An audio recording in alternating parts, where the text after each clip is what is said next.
Hello, good morning, students. Today we are going to discuss about the topic body language from the Unit 4 resume building. So, when we look at body language, there are different types of postures and gestures. So, here you can see the 8 different types of body languages. One is weak handshake and avoiding eye contact, restlessness, crossed arm and closed body language, lack of facial expressions, inappropriate use of gestures, and inadequate posture, and also facing that clock or watch at the time of interaction with the persons. So the purpose of body language is in our dynamic world of job interviews, when we see the first impressions, it makes the very important thing, and that will create you the opportunity to work in a profession, and it is very crucial to recognize the impact of non-verbal communication. So as body language, it is often subconsciously expressed. It plays a vital role in shaping our perceptions during the time of interviews especially. So this particular session, I'm aiming to delve deeply into the intricacies of negative body language also, and how to highlight the top interview mistakes which you can rectify at the time of interview, that can jeopardize your chances of securing the coveted positions. So when you see the first body language, weak handshake, the traditional welcome of shaking hands may make an impression or completely negate it. So we should give us a solid handshake, a firm handshake that is conveying the professionalism and confidence. On the other hand, a shaky or weaky handshake may unintentionally convey a lack of confidence, right? So when you give a firm handshake, ideally it gives the strength, length, and complementary motions. It may create it may establish a good rapport right away from the beginning of communication.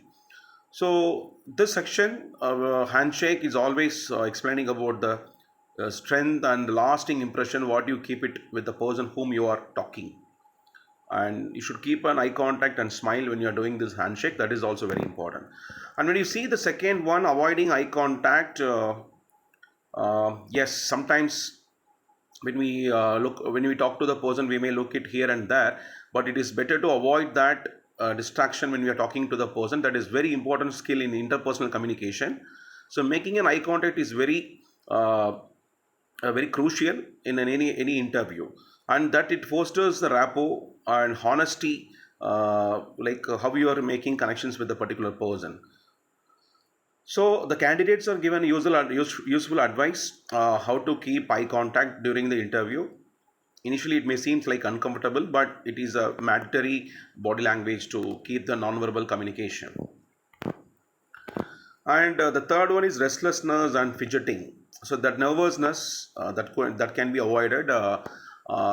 Improper. Some people, they used to move their legs or keep their hands here and there when they are talking. That no, that postures, or I mean the gestures can be avoided. So there we can focus on some practical strategies or mindful techniques to avoid certain kind of things, and we call it as like pre-interview rituals. So before you are taking up the interview, you have to go through all these things, and you can yourself you can make the things to correct it. Then the closed body language and closed arms. Yes, our body, it is loudly speaks more than our words. So the crossed arms, no, always it is expressing the opposition and defensiveness. It's better to avoid crossing your arms when you are talking to the person, and your body arrangement also, it gets affected when you cross your hands before your body. So always keep your hands open, and that gives an inviting posture when you're talking to the people. So most of the interviews benefit from this particular guidance, no, because it's when you keep your hands open, that you are showing your positivity and cooperativeness in the atmosphere. And the last one is the lack of facial expressions. One of the things, like you should be smiling, as I mentioned to you earlier, and you should nod at the time of interacting with the person, and you can give smile in between. So these facial expressions, no, that you have to give it based on the interviewer questions. And as I told you that the gestures also it makes a larger impact, positive impact. That means sometimes it may give you negative impact. Whether you're doing intentionally or unintentionally, there are certain things, do's and don'ts in the gestures also. So, for example, your face expression it plays a major role. Okay, looking at your face expression, the interviewer can catch your interest and how much you connected into the communication. So that's very important here. So candidates has to balance both the gestures and postures equally. And when you keep an inadequate posture, that posture itself is a silent communication. Okay, it conveys the involvement and your self assurance. So there are a lot of tips to keep your postures. Like every posture, there is a meaning you can convey. There is a language. There is a form of communication. And keep your postures always your. It looks like composed and professional. And the glance at clock or watch, it's not advisable, because when you look at the objects at the time of interview, it creates a lot of distraction to the interviewer as well. So better to avoid that such kind of looking at watches and clocks.